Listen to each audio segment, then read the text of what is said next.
All right, great question. How long do I have to wait to file bankruptcy if I recently used my credit cards? As a general policy, I don't like my clients filing for bankruptcy if they've used their credit cards in the last 90 days. And the reason why is if you have used the cards and you haven't made a payment on them, that kind of shows that you had no intention to repay the debt. Even if you did when you use the credit cards, it depends. Did you use it and buy gas? Did you go on a trip to Disney World? That's one of the problems we face. I want to make sure my clients have not used the credit cards and they've been trying to make the best payment they could afford. If you can't afford to make a payment, I get it, and I'm not going to force you to. I'm not going to tell you to send them $20 when you don't have the $20. That's not going to happen.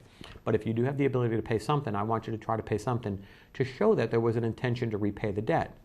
If you never had an intention to repay the debt, trust me, I tell you, there's a good chance that you can get sued in the bankruptcy court in what's called a dischargeability action.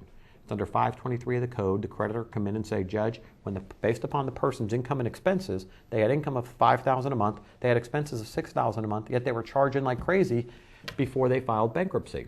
Well, in that 90-day presumption period, anything you charge is presumed to be non-dischargeable.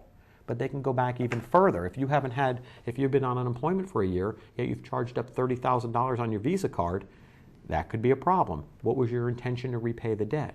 If you only had $1,000 a month coming in and you were living on the card, what was your intention? Well, did you have a job? Did it not turn out? What are the circumstances?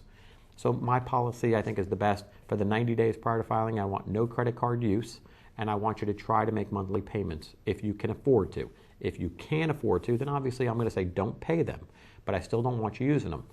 The best policy you can get on, folks, is a cash basis with your debit card.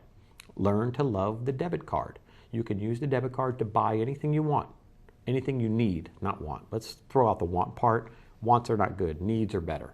If you need groceries, then you buy them with your debit card. The money comes immediately out of your bank, and there's no interest payments. There's no penalties because the money comes right out of your checking account or your savings, whichever you choose. So I like that policy a whole lot better.